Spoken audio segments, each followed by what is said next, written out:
Rasulullah SAW adalah guru kita.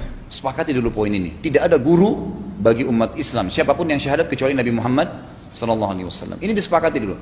Semua dai dan ulama adalah pewaris beliau. Artinya harus mewariskan ilmu yang beliau ajarkan. Apa yang diajarkan itu yang disampaikan ke umat. Yang tidak diajarkan mereka larang agar dikerjakan. Kan begitu mestinya.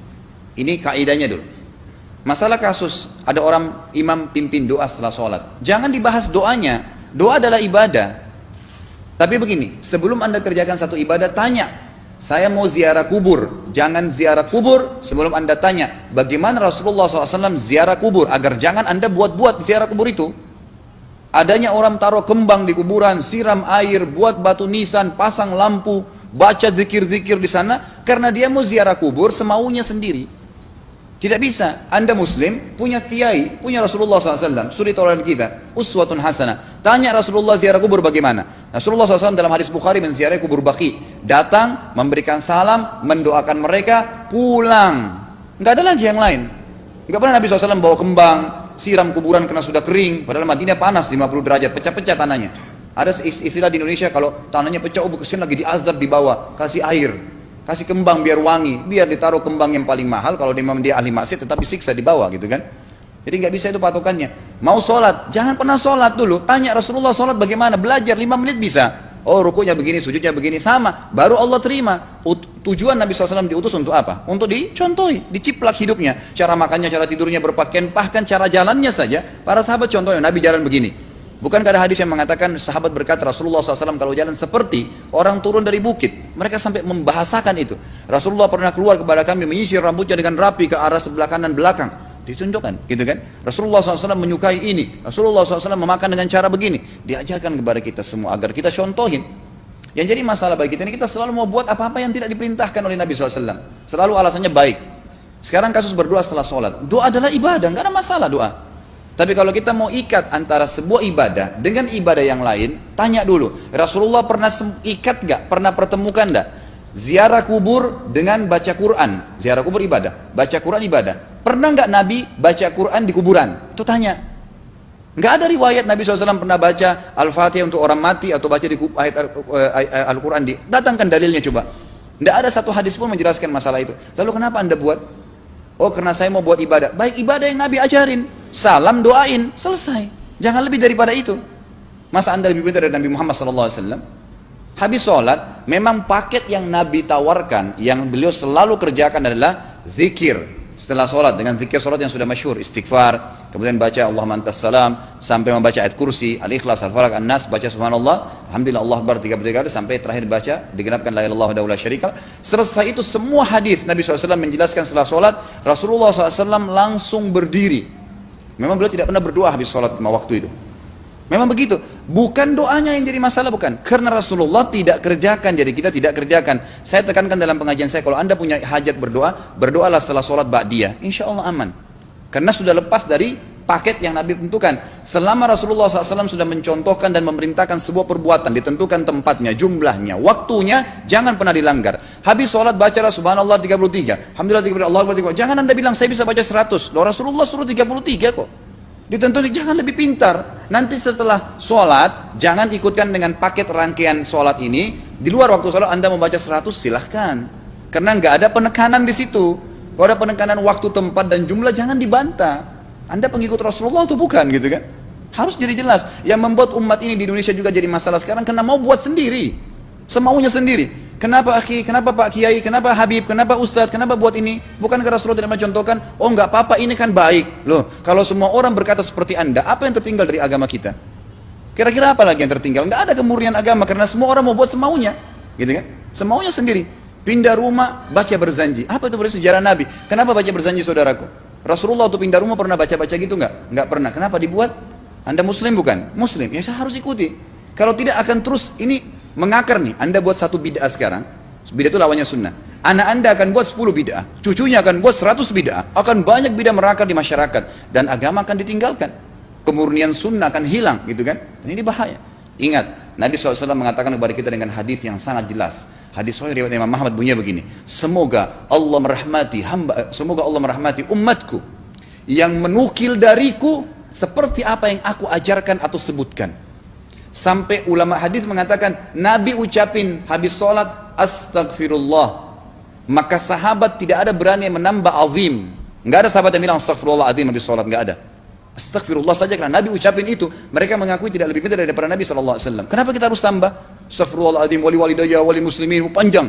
Dari mana ini semua? Ditambah-tambah, diembel-embelin, kenapa? Akhirnya keluar dari ajaran Nabi Muhammad SAW. Ini masalah gitu kan? Kenapa harus dilakukan? Peringatan maulid Nabi sudah sering saya ingatkan. Anda tanya semua yang buat maulid, kapan maulid itu sejarahnya ada?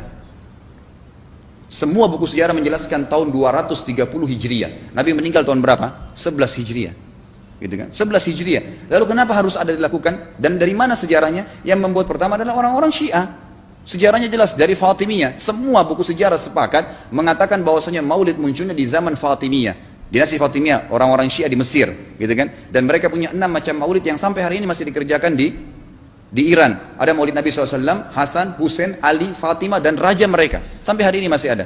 Kenapa orang-orang waktu baca maulid, baca salawat sambil berdiri pegang tangannya taruh di dada? Karena keyakinan orang Syiah, ruhnya Nabi SAW sedang lewat. Anda tahu nggak itu? Banyak orang kita buat tidak tahu. Yang penting bahasa Arab ikut saja, gitu kan? Tidak bisa. Nabi SAW tidak pernah rayakan. Pernah ada yang bilang sama saya, Ustadz, kan Nabi SAW pernah bilang, waktu ditanya tentang puasa Senin, beliau mengatakan hari itulah aku dilahirkan. Terus kenapa? Berarti boleh merayakan ulang tahun hari Senin, gitu kan? Tidak. Nabi SAW cuma menginformasikan bahwasanya beliau lahir di hari Senin. Dan beliau tidak pernah ngumpulin sahabat untuk baca bersama-sama, merayakan hari lahir beliau, tidak pernah. Kalau itu benar, Nabi nggak bakal tinggalkan kok. Ibnu Katsir rahimahullah, garis bawahi poin ini.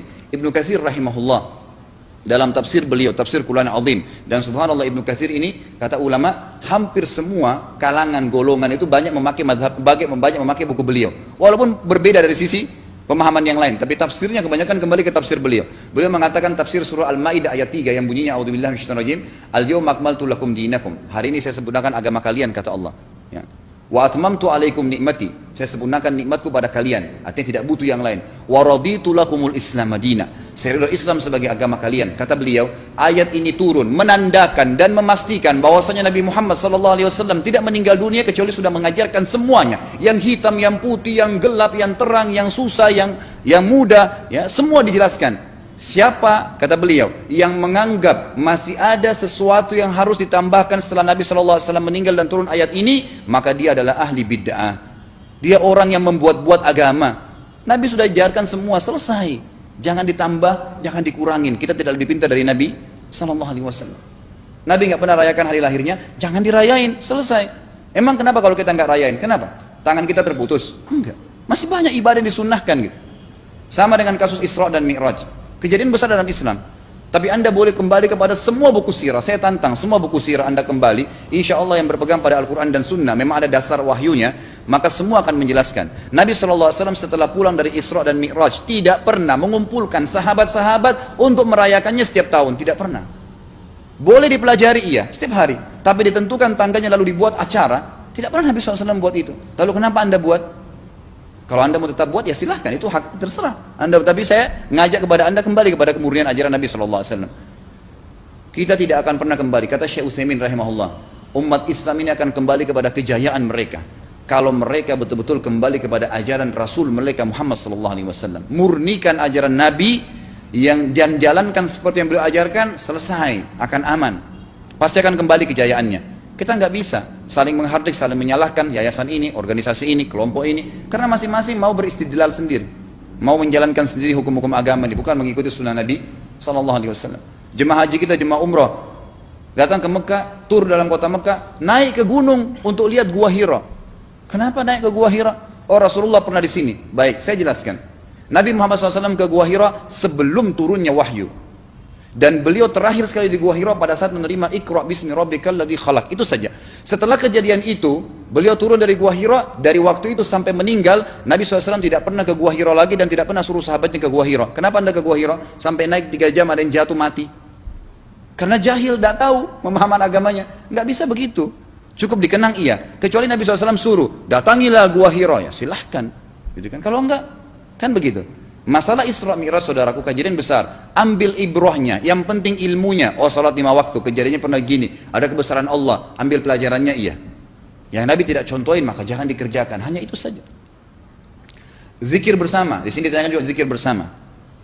Nabi SAW disebutkan dalam hadis Bukhari, kalau berzikir habis sholat, beliau membaca zikir tertentu, sahabat baca zikir tertentu, sahabat baca zikir tertentu. Jadi Nabi SAW tidak pernah paksain. Nggak pernah Nabi misalnya baca ayat kursi, harus semua sahabatnya ikut ayat kursi, enggak. Nabi SAW baca ayat kursi, si fulan baca al-ikhlas, si fulan baca subhanallah, masing-masing. Dan ingat, Allah SWT mengatakan apa? Tentang masalah zikir dan doa ini. Ya. Dikatakan, ya, kita harus berdoa kepada Allah, ya, wadunal jahri minal qawli bil gudui wal asal wala takum minal ghafilin. Berdoalah kalian, berzikirlah kalian dengan tuh kalian dunal jahri minal qaul, tidak dengan teriak-teriak. Allah berfirman dunal jahr, tidak teriak-teriak, ya. Dan janganlah kalian menjadi orang-orang yang lalai. Makanya pernah ada sahabat waktu Nabi SAW berkata begini dalam hadis Bukhari juga, waktu pulang dari salah satu perjalanan, kalau kalian sedang menukik kuda, unta lagi menukik, bertakbirlah, bilang Allahu Akbar. Kalau kalian sedang turun, menuruni sebuah lembah, bertasbihlah, bilang subhanallah. Ada satu sahabat badui, orang dari padang pasir, semangat dia jalankan sunnah Nabi. Waktu kudanya lagi naik, Allahu Akbar, dengan suara keras dia teriak. Jalankan sunnah kan? Tapi teriak ya. Apa yang terjadi? Nabi SAW panggil, dia ditepuk pundaknya, Nabi mengatakan, pelankan suaramu. Zat yang sedang kau panggil tidak tuli. Allahu Akbar, cukup. Ada apa? Kecuali di medan perang lain nakutin musuh, gitu kan? Untuk apa takutin kuda sendiri? Nggak perlu, gitu kan? Jadi mengikuti sunnah Nabi dengan ilmu yang benar itu akan membawakan ketenangan hidup.